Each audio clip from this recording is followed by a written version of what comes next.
Stablecoins just got serious.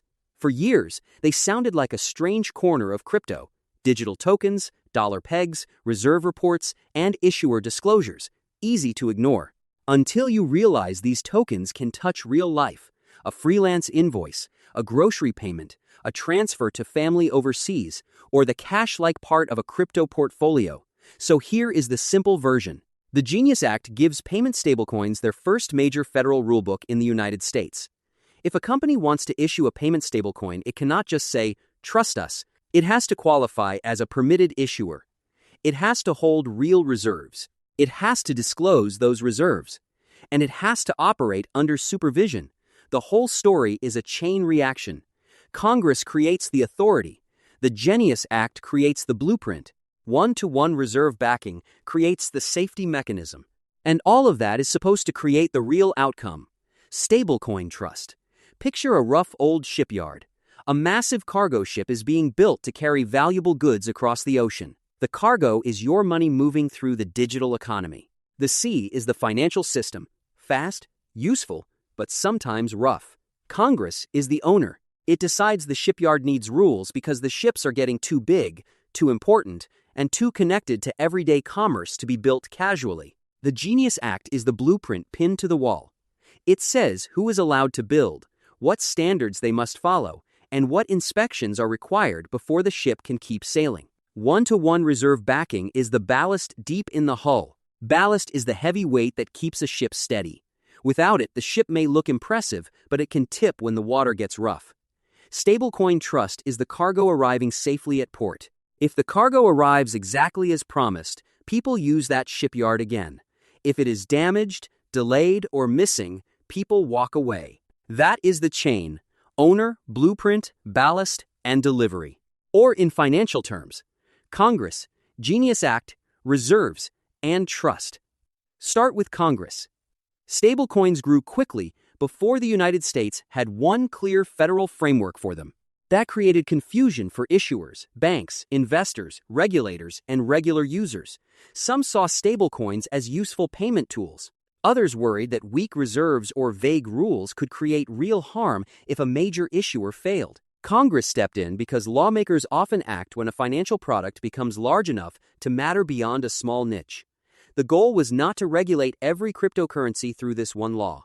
The Genius Act focuses on payment stablecoins, tokens designed to maintain a stable value for payments. That distinction matters. This is not a full rulebook for Bitcoin, meme coins, gaming tokens, or every digital asset. It is aimed at stablecoins that act like digital dollars in payment systems. Now move to the blueprint, the Genius Act. The name stands for the Guiding and Establishing National Innovation for U.S. Stablecoins Act. Long name, simple idea. Create a national structure for who can issue payment stablecoins and how they must behave. Under this framework, issuers are not casual tech startups printing digital money from a laptop. To issue a payment stablecoin legally in the United States, an entity has to fit into approved categories, such as a bank-related issuer or a qualified non-bank issuer under federal or state supervision. That is the shipyard saying, not everyone gets to build a cargo ship. The Act also requires oversight. Regulators are supposed to check whether issuers follow the rules, manage risk, and keep proper records. And it requires transparency. Issuers must publish information about their reserves, so users are not relying only on marketing language or a logo on an app. This is where the blueprint becomes practical. A stablecoin is useful only if people believe the digital token can be redeemed for real value. If an issuer claims every token is worth $1, users need to know what stands behind that promise. That brings us to the ballast: one-to-one reserve backing. This is the center of the story. For every payment stablecoin in circulation, the issuer must hold reserves worth at least the same amount. In plain English, if there are 10 billion digital dollar tokens out in the world, the issuer needs $10 billion or approved cash-like assets backing them. Not vague promises. Not risky bets hidden behind the curtain. Real, liquid reserves. Think cash, short-term treasury bills, and similar high-quality assets.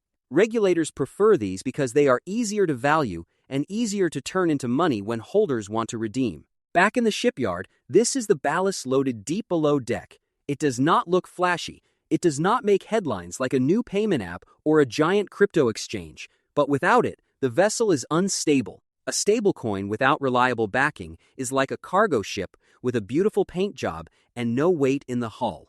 It may sail smoothly on calm water, but the first real storm exposes the problem. Reserve backing does three important things. First, it supports redemption. If you hold a regulated payment stablecoin, the core promise is that you should be able to convert it back into the value it represents, generally $1 per token. Second, it reduces panic. When people know reserves exist and are disclosed, they are less likely to rush for the exits based on rumors. Third, it creates accountability. Monthly reserve disclosures make it harder for an issuer to quietly drift away from the rules. That does not mean stablecoins become risk-free. No financial product is magic. Technology can fail. Companies can mismanage operations. Fraud can still happen. Regulation can reduce risk, but it does not erase risk. So, the smart takeaway is not, every stablecoin is safe now. The smart takeaway is, there is now a clearer way to separate regulated payment stablecoins from riskier, less transparent alternatives. That leads to the final port, trust. Stablecoin trust is not just a feeling. It can be observed. Do users redeem tokens smoothly? Does the token stay close to its intended dollar value? Are reserve reports published regularly? Are regulators involved? Do businesses, banks, and payment platforms feel comfortable building around it? Trust grows when promises are backed by proof. In the old version of the market, many people relied on brand recognition, social media confidence, or the size of an issuer. In the new version, trust is supposed to come from approved issuers, required reserves, disclosures, audits, and oversight. That is why the chain reaction matters. If Congress does nothing, there is no common shipyard rule. If there is no Genius Act, there is no shared blueprint. If there is no reserve requirement, the ship may lack ballast. If there is no ballast, the cargo may not arrive safely. And if the cargo does not arrive safely, people stop trusting the system. Now, what does this mean for everyday life? First, payments. Stablecoins can make digital payments faster, especially in systems outside traditional bank hours. If a stablecoin is properly backed and redeemable, it becomes more useful for real payments, not just crypto trading. For a consumer, that may mean more checkout options. For a small business, faster settlement. For a creator or contractor, getting paid without wading through several banking layers. Second, cross-border transfers. Sending money internationally through traditional rails can be slow, expensive, and confusing. Stablecoins may offer a faster alternative in some cases, but speed only helps if the token is trustworthy.